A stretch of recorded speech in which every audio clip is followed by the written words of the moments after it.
The chakras, yes. So we are used to the 7 chakras, which are the ones that are connected to the body. And what is the earth saying? 12. And that was, you may understand initially, that's why we are doubting whether we really were talking about the chakra lines and vortexes. But yeah, everybody agreed with the 7.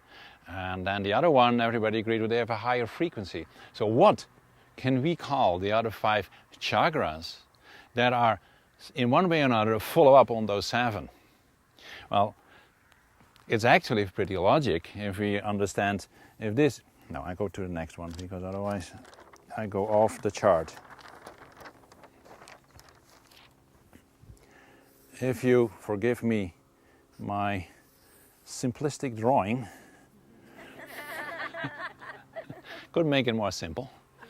We have actually around us a number of energy bodies that are going farther and farther and ultimately are beginning to form the famous egg shape.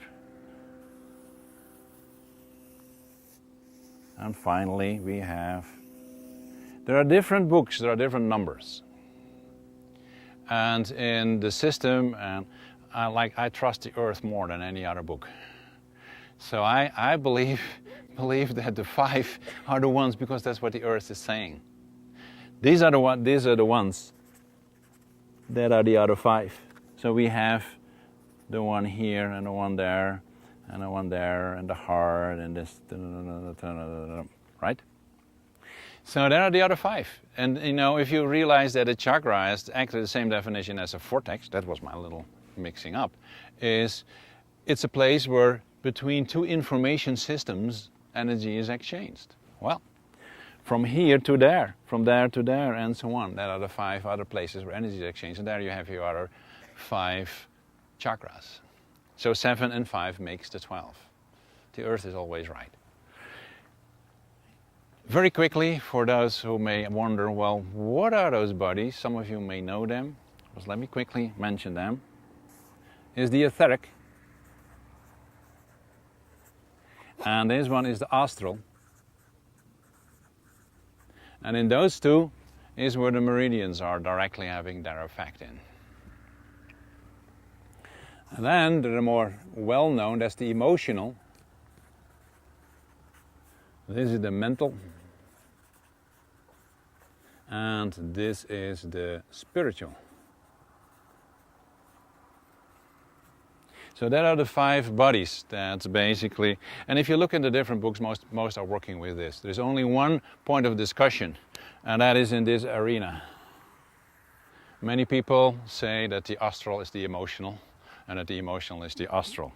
Well, if you would be able to see what's happening, and maybe you're able to see that when a person is dying, you know, the first thing that dissolves is the etheric within a couple of hours, and in about 3 days your astral body, under normal circumstances, will dissolve. Unless a person is so in shock that they hold on to the physical, and then we get these interesting entities that are floating around, which actually is this particular system that then stays. Yeah? So that's where we go back to the number of 12. And I could go into many different other systems, and I will only mention them quickly to begin to understand how important the number of 12 is. Because if I go back to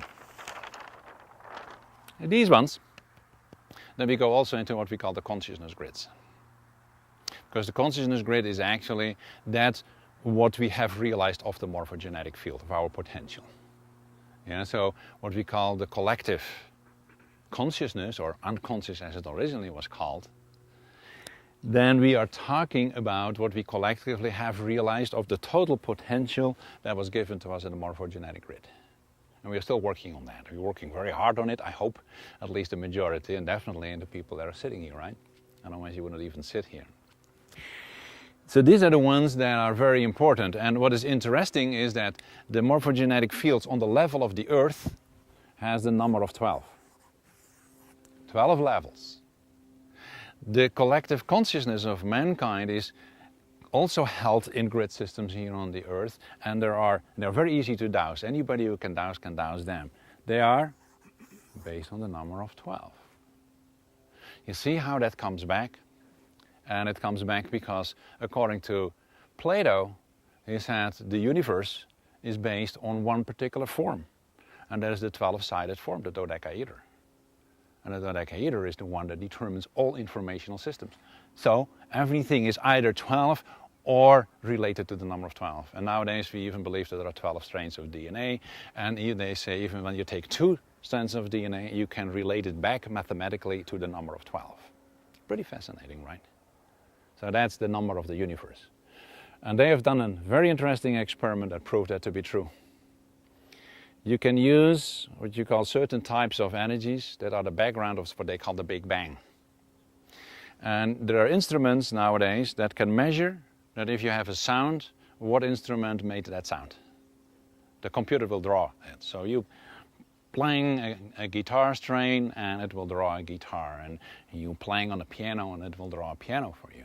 So they wanted to know, what is that with the universe? What was the form of the universe when the Big Bang was exploding into all the different forms that we see here? Well, it was the dodecahedron. Actually, there were 12 12-sided forms. And that brings in that very famous number of 144, which is a very sacred number. Going back numerological to 9, which is completion, right? And then we have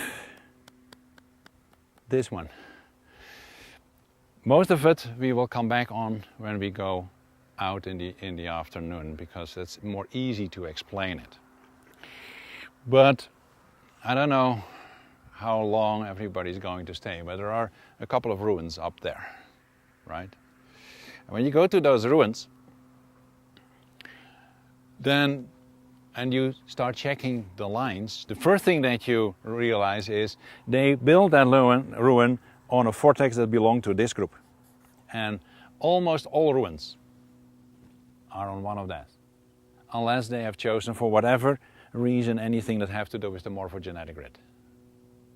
In Europe, where specifically the Nazis have been working with the morphogenetic grids in order to create a super race, they knew about this particular grid system. They have messed with that one, but a lot of the constructions and buildings are based and built on. Actually, it may be interesting to note that the government of my country is actually coming together to make their decisions on one of the very important nodes of the morphogenetic grid.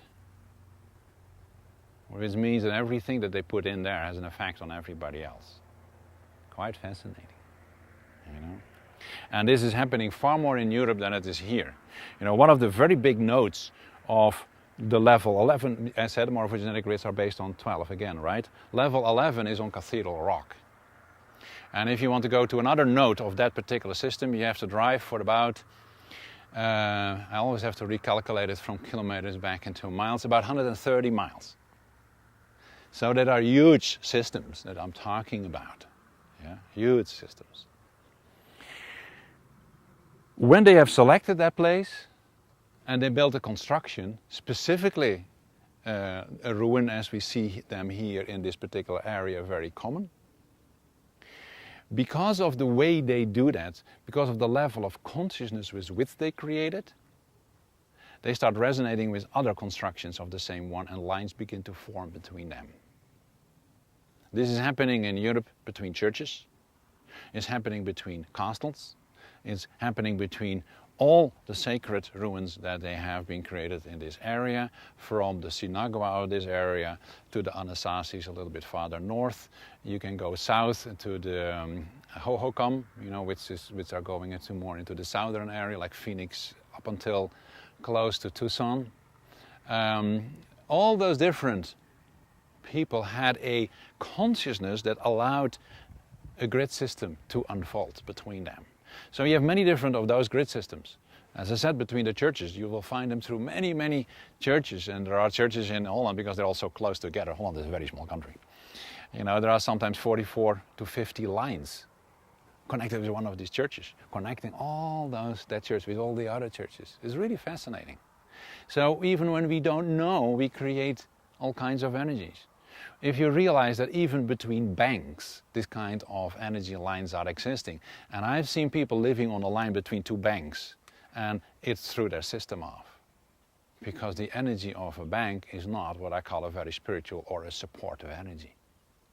So not all those lines are positive. You know, some of them are, most of them are, especially when you go back and older in time. But what we are creating nowadays is not always very positive. So can you imagine a big city with all these different connections?